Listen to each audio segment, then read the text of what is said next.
तत्व ज्ञान प्रेमियों, हनुमान जी महाराज सबसे बड़े तत्व ज्ञानी हैं। उतने बड़े ज्ञानी का पृथ्वी पर आगमन ही तत्व ज्ञान के प्रसारण हेतु हुआ था। श्री हनुमान जी महाराज जब सूर्य पर से ज्ञान प्राप्त करके आ गए तो अंजनी मां की खुशी का कहीं ठिकाना नहीं रहा। समस्त शास्त्र, समस्त ज्योतिष का ज्ञान उन्होंने प्राप्त कर लिया था, लेकिन अब आगे का रास्ता नहीं मिल रहा था। ज्ञान प्राप्ति के मार्ग में और लक्ष्य प्राप्ति के मार्ग में संतुष्टि नहीं होनी चाहिए। हमेशा आगे से आगे बढ़ने का प्रयास रहना चाहिए। हमारे हनुमान जी के सामने भी यही समस्या आ गई, लेकिन हनुमान जी की समस्या कौन दूर करे? वो तो स्वयं संकट मोचन हैं। लेकिन भगवान भोले शंकर हनुमान की व्यथा समझ रहे थे। एक दिन वे मदारी बन करके आ गए और हनुमान को एक रस्सी में बांध दिया और कहा कि चलो मैं तुम्हें अपने लक्ष्य से नजदीक कर देता हूं। शंकर बन गए मदारी और हनुमान जी महाराज बन गए बंदर। दोनों जाते जाते रास्ते के फल फूल के खाते खाते अयोध्या में पहुंचे, सरजू के तट पर। सरजू के तट पर पहुंच करके शंकर जी ने ऐसा मदारी को डांस करवाया कि पूरे अयोध्या में हंगामा हो गया। एक बंदर आया है जो पृथ्वी पर नहीं आसमान में भी नाचता है, और वैसा नाच शायद कोई नाच नहीं सकता है। अयोध्या के सारे लोग आए। अयोध्या के दरबार में भी यह समाचार पहुंचा। वहां से चारों भाई और दशरथ जी भी बंदर के नाच को देखने के लिए आ गए। नाच की अलौकिकता देख करके दशरथ ने शिव जी से कहा, ऐ मदारी, ये बंदर हमें दे दे, हमारे बच्चों का मनोरंजन करेगा। शंकर जी ने कहा, मेरे पेट पर लाती मारते हो, इसी से हम कमाते खाते हैं, परिवार का पालन पोषण करते हैं, और मैं तुमको बंदर दे दूंगा, वो भी इतना अलवेला बंदर। उन्होंने फिर कहा बंदर को कि अपना अलौकिक अविस्मरणीय नाच दिखाओ। बंदर जब नाचने लगा तो राम, लक्ष्मण, भरत, शत्रुघ्न और जितने दशरथ के अलावे राज दरबारी थे सब देख रहे थे। सबकी नजरें ऊपर चली गई, क्योंकि हनुमान उस समय आकाश में नाच रहे थे। इसी बीच हमारे शंकर भगवान ने इस समय देखकर अपने को अंतर्धान कर दिया। अब बंदर था लेकिन मदारी नहीं। चारों भाइयों ने बंदर को ले जाकर के रहने की जगह दी, और जब राम जी बंदर को खिलाते थे तो वो खाते थे, जब पानी पिलाते थे मुंह में तो वो पानी पीते थे, और लोरी गाकर शाम को सुलाते भी थे चारों भाई। इस प्रकार राम ने हनुमान की सेवा बहुत अवधि तक की। भक्त और भगवान में कोई फर्क नहीं होता है।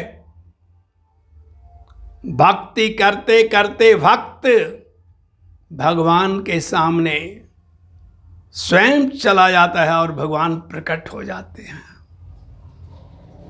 बहुत दिन सेवा करते करते हनुमान कुछ बड़े और हो गए, तो राम जी ने कहा कि सुनो, तुमने सारी विद्या तो सीख ली, लेकिन पॉलिटिकल साइंस नहीं सीखा।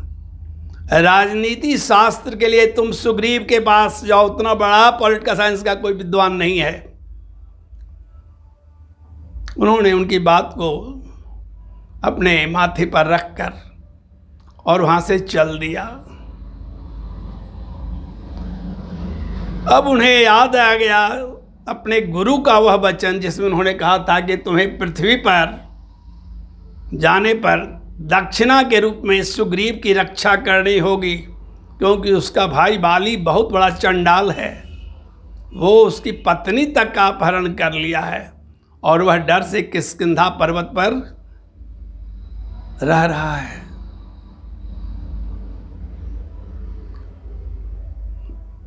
रास्ते में इसी बातों के चिंतन मनन करते हुए हनुमान जी अपनी माँ से भेंट करने पहुँचे।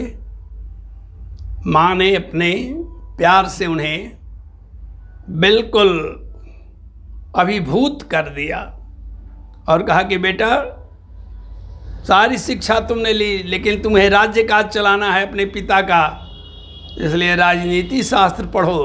तो कहा, उन्होंने कि कहाँ पढ़ें जाकर माँ? तो सुग्रीव से बड़ा कोई राजनीति शास्त्रकार विद्वान नहीं है। इस प्रकार तीनों ने उन्हें सुग्रीव के पास भेज दिया। वहाँ पर जब वे जाते हैं तो उनका सुग्रीव ने बड़े आदर के साथ अपने दरबार में रखा और ज्ञान भी देने लगा। इस प्रकार ज्ञान की प्राप्ति के लिए कोई जरूरी नहीं कि हम सिर्फ श्रेष्ठ के पास जाएं। अगर हम कहीं ज्ञान गलत आदमी के पास भी है तब भी लेना चाहिए। ये तो सुग्रीव जी ही हैं, लेकिन अब हनुमान का सामना कौन कर सकता है ज्ञान में? ये तो असंभव बात थी। इसलिए वे ज्ञान वहाँ प्राप्त करने लगे। हनुमान जी की वीरता गुरु के वचन को पूर्ण करने में बहुत बड़ी भूमिका अदा कर रही थी। हमारे हनुमान जी पहलवान हैं और शायद सभी पहलवानों में सबसे बड़ा पहलवान हैं। जितने भी पहलवान अखाड़ा में लड़ते हैं वहाँ पर हनुमान जी की प्रतिमा अवश्य रहेगी और उन्हीं के चरणों को छू छू कर पहलवान लोग आपस में लड़ते हैं, क्योंकि वीर हनुमान के आशीर्वाद के बिना कोई लड़ ही नहीं सकता है। उस जमाने में, अकबर के जमाने में हिंदुओं पर अत्याचार हो रहा था। मलेच्छों ने इतना अत्याचार शुरू कर दिया था, लेकिन उस जमाने में भी हमारे तुलसीदास अपनी संरचना करने में पीछे नहीं थे। एक दिन भगवान शंकर ने उन्हें कहा कि तुम हनुमान के ऊपर चालीसा लिखो, और तुलसीदास ने जो हनुमान चालीसा लिखा उससे लोगों में वीरता का भाव आ गया। उससे लोगों में बड़े से बड़े कार्य करने की प्रेरणा मिली। तुलसी ने अनेक किताबें लिखी उस जमाने, हनुमान चालीसा, बजरंग बाण, संकट मोचन भी लिखा, जिसको हम लोग हनुमानाष्टक कहते हैं। इस प्रकार बहुत सारी किताबें लिखी और रामचरितमानस तो खैर सबका सिरमौर ही था। हनुमान ने अपने पुस्तकों से वीरता का संचार किया। तुलसीदास के पुस्तकों से हनुमान का स्वरूप सामने आने लगा और सभी हनुमान की पूजा करने लगे और सभी में वीरता का भाव आ गया।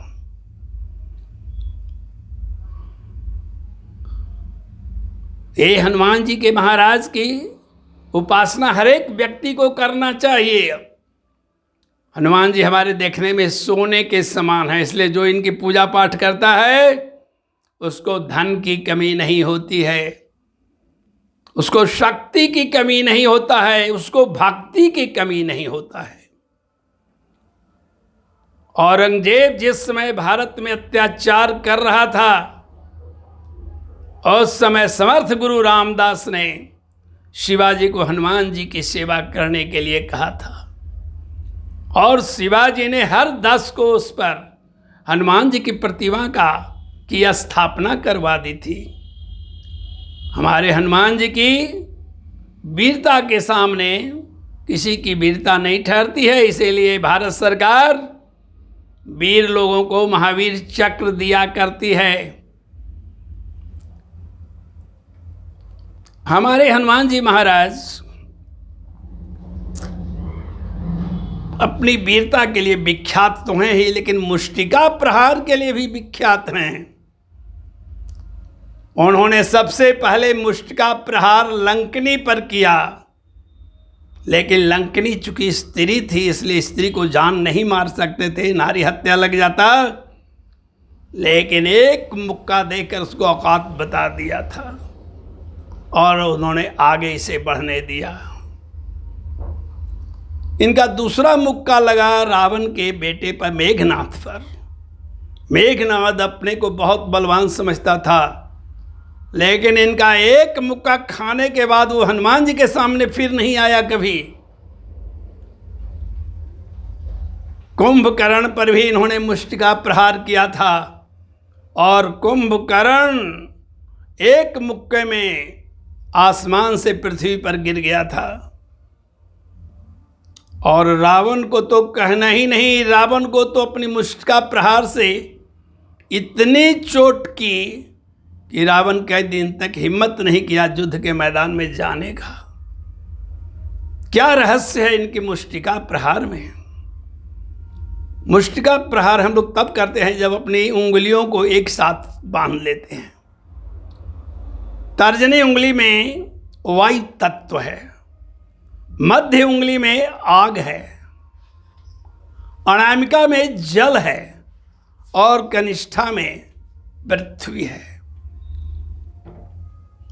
इन 5 उंगलियों के प्रहार से हनुमान जी ने अच्छे को बर्बाद कर दिया। बोलिए प्रेम से हनुमान जी महाराज की जय।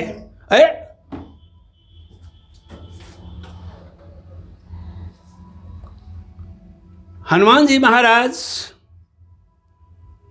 को एक बार की बात है, माता सीता ने भोजन पर निमंत्रण दिया। माता ने बड़े प्रेम से रसोई बनाई। सीता की रसोई जगत जाहिर है।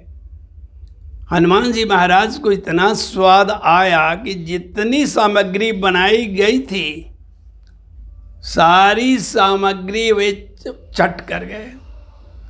अब सीता के पास कुछ बचा ही नहीं। सीता की रसोई में भोजन सामग्री की कमी हो गई। बड़ा आश्चर्य का बात था। और हनुमान जी बार बार कह रहे थे, माता इतना सुंदर भोजन तुम कैसे बनाती हो, लगता है कि खाता ही रहूं। जब कुछ नहीं बचा तो माता ने राम जी का ध्यान किया और राम जी ने कहा कि ये भोजन हनुमान नहीं कर रहे हैं, भोलेनाथ कर रहे हैं। एक बेलपत्र पर ओम नमः शिवाय लिखकर उनके माथे के पीछे साट दो। जैसे ही माता ने ऐसा किया, हनुमान जी महाराज तृप्त हो गए। हमारे हनुमान जी के जीवन से बहुत कुछ सीखने के लिए मिलता है और ये अमर हैं, इसलिए हमारी भक्ति इनके श्री चरणों में बढ़नी चाहिए। फिर किसी की मदद की आवश्यकता नहीं होती है। प्रेम से बोलिए हनुमान जी महाराज की जय। जय हनुमान ज्ञान गुण सागर, जय कपीस तिहु लोक उजागर। हर हर महादेव।